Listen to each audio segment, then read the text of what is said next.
6. We are continuing Unit 38, the Morenu units for the Minucha of Surname Moshe Muktzefying, where we want to try to finally figure out how you take things from nature and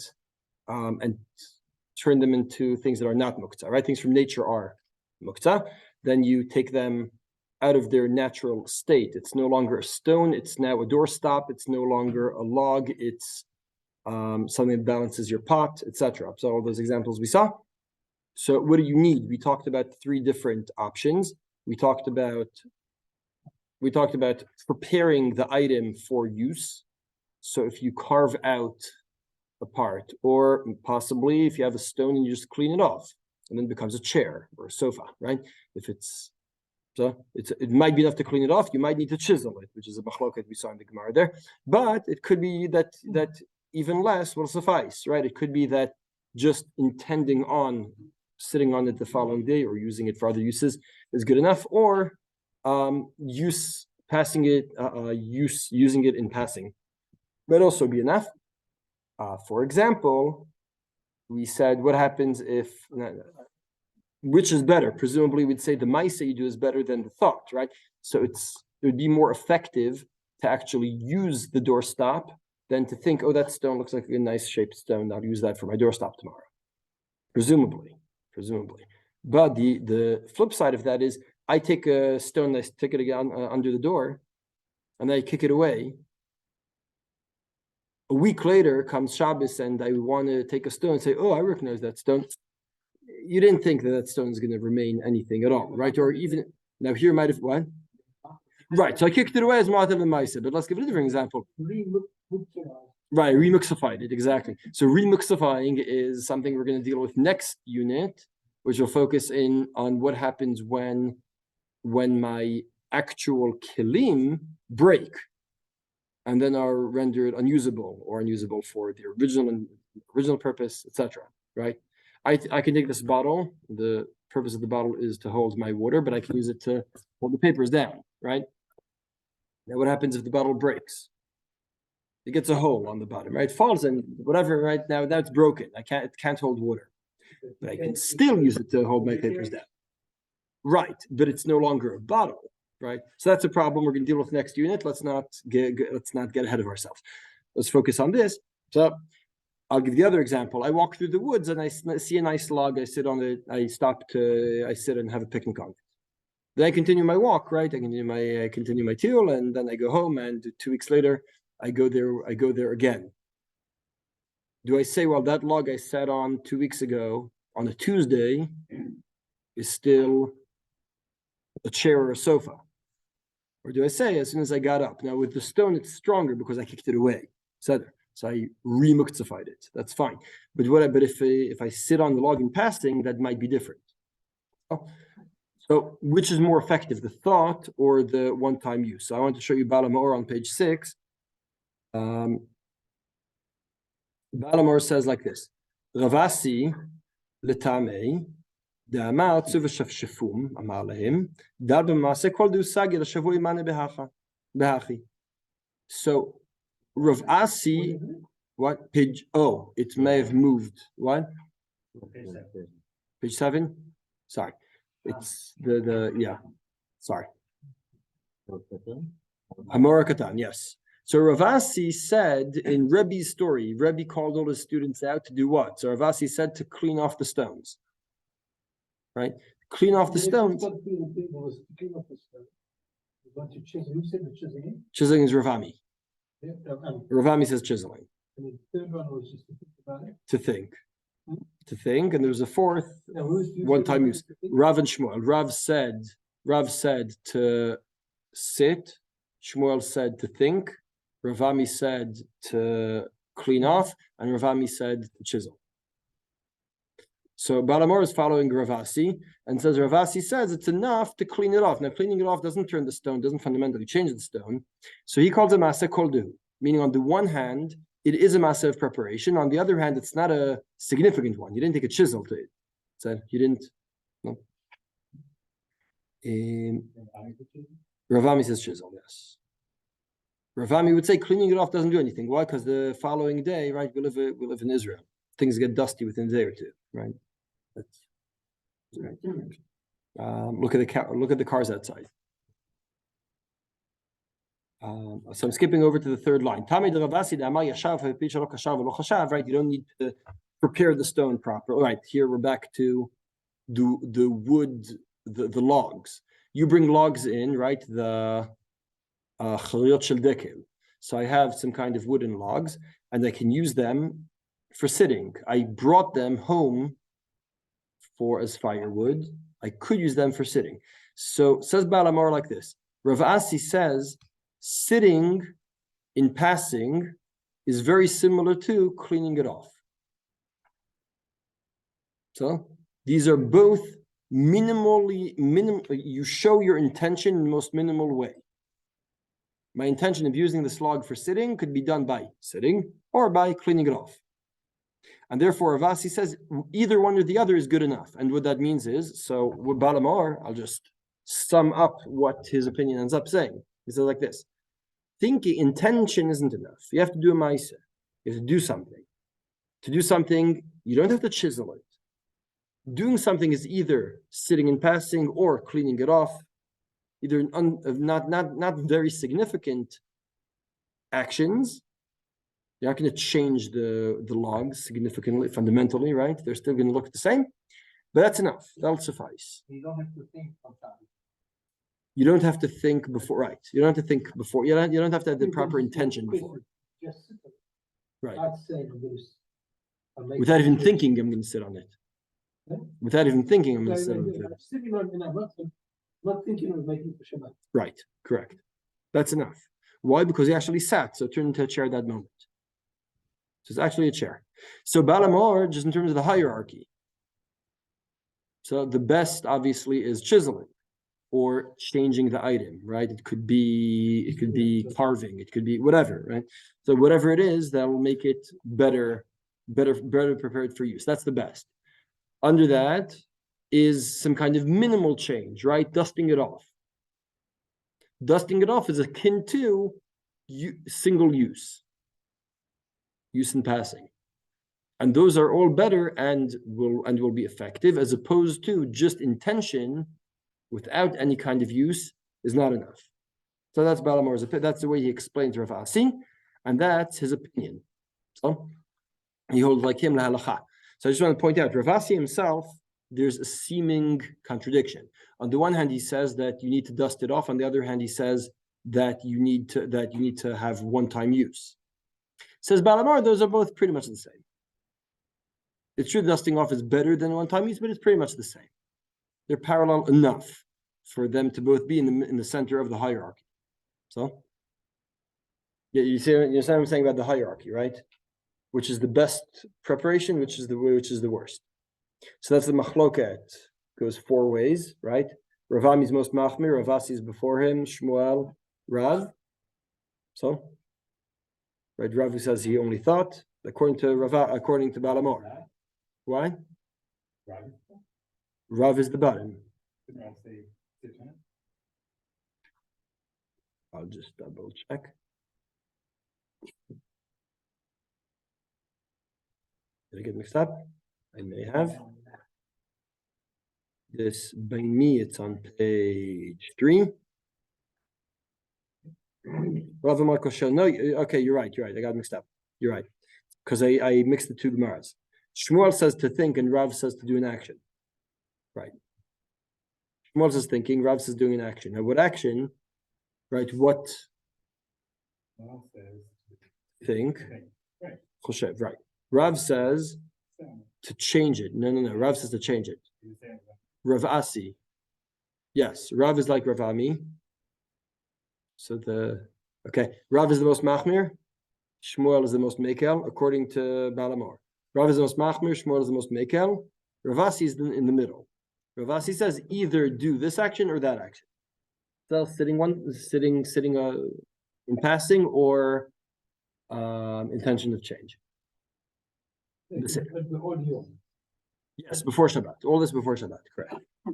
Rashba disagrees, and the Rashba says, you see at the bottom page here, Rav Asi amar Yoshev b'shelo kashav b'shelo chashav, and kama yashav b'shelo chashav, mistabed mosifo al divrei Shmuel, that fei adif chashav v'lo yashav, miyashav v'lo chashav.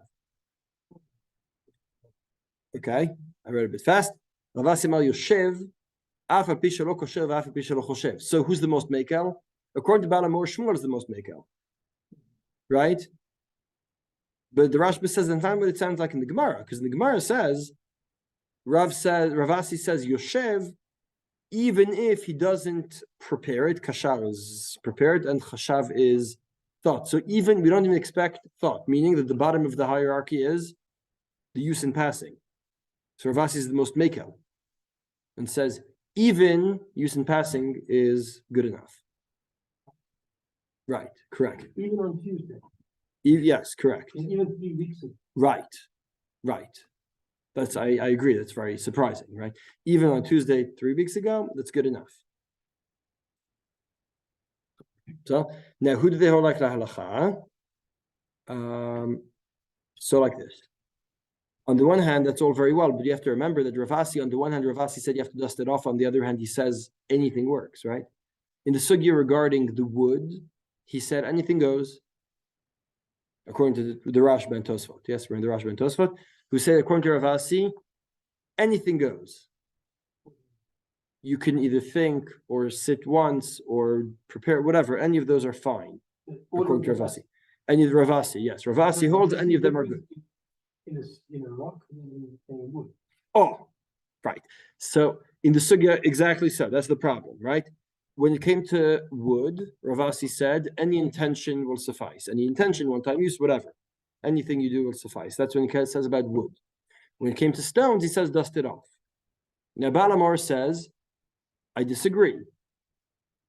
Ravasi never said that thinking is enough. Any kind of action is enough. Any kind of action will suffice, but no less than that. That's how Balamor worked it out. And that's why he said, you can either dust it off, or you could sit once, whatever. Those are parallel. That's how Balamor solved it. But the Rashba and Tosfot explicitly say, no. Thinking is better than use in passing. In that case, then you have a stronger, more stark contradiction between the Ravasi statements. So Tosfot solve this problem and say one of two options. Tosfot, by me, it's on page 7. I think by you see the Parabah on page 7 and page 8 already. Tosfot says,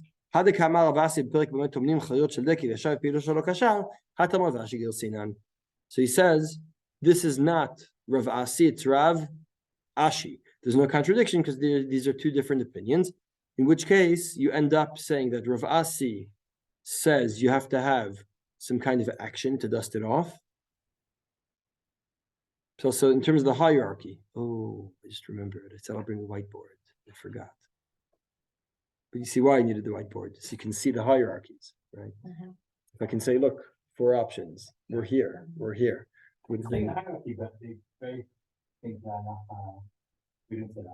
The hierarchy assumes we didn't say the halachot. In a moment we'll see the halachot. But when I say hierarchy, what I mean is anything, right? This or better, right? Right. Every opinion is this or better, right? So Balamor says, what is the hierarchy? The best is when you actually prepare it physically. Less than that is to prepare it superficially, which is akin to one-time use, and worst is intention. That's Balamor. No. La halacha Balamor says no, that we hold like Ravasi, and you need one Ravasi the way he explained it, yes. So that's Balamor. Rashba, Tosfot, they say that Rashba and Tosfot say that the lowest is one-time use. Because of the reason Gaxi pointed out before. So 3 weeks ago you happened to sit on this log and now it became a chair. 3 weeks ago, that's ancient history, right? So if Ravasi says that one-time use is good enough, anything else goes. Anything goes. So how do you explain Rav Ashi? So how do you explain the contradiction in Rav Ashi when it comes to wood? Sorry, Ravasi when it comes to wood and Ravasi when it comes to stone. Option number 1 is to say one is Ravashi, one is Ravasi. There's no contradiction. We just have different opinions. So that's one way. So it solves it. The other problem is to say there's a difference in stone and wood. Can anyone think of why there's a difference in stone and wood in these cases?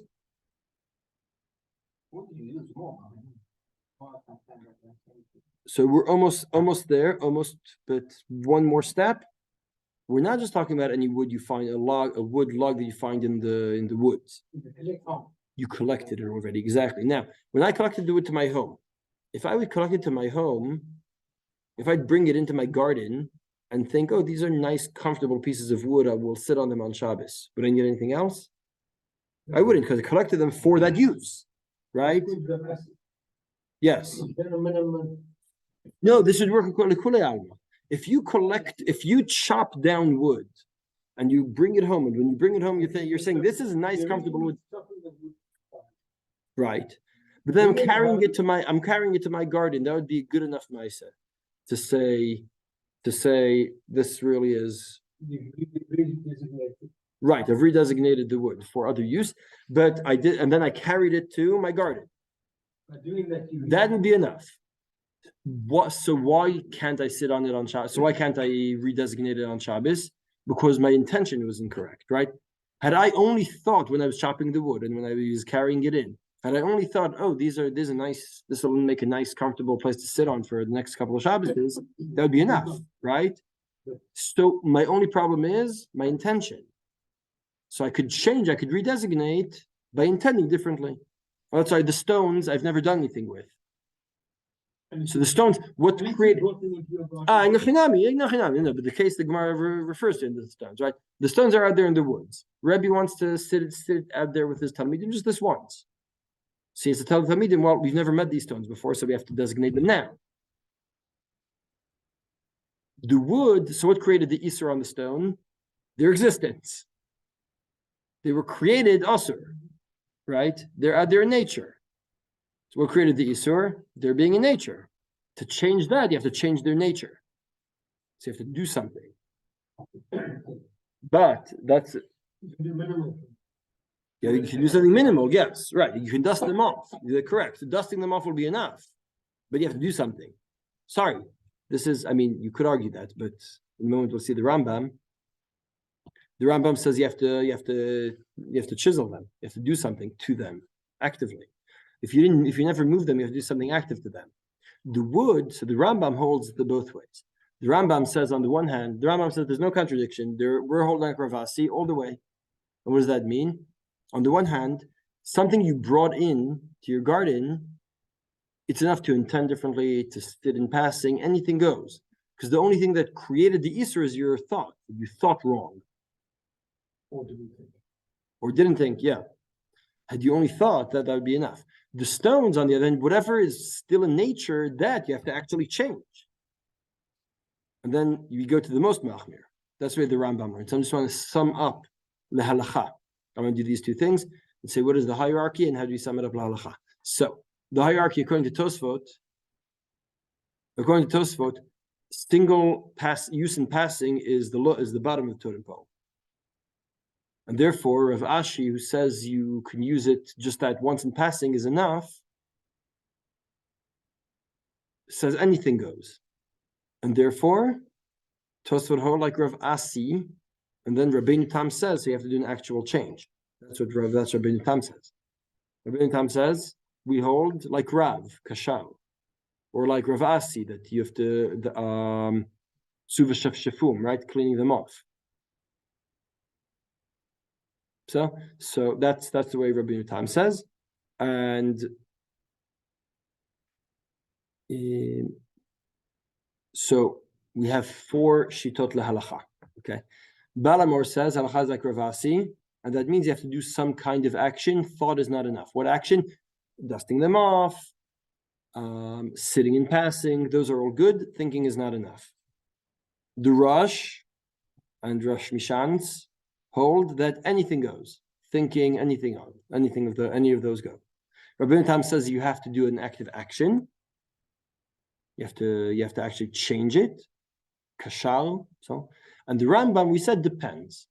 When it comes to something that what created the Isur is my problematic thought, it's enough to intend differently. My intention was to sit on it, so now my intention will change. My intention was for firewood, so now my intention will change, and that's enough. But if you have something in nature, then you have to do something to it proper. You have to chisel it. You have to properly do something. These are the 4 opinions in halacha.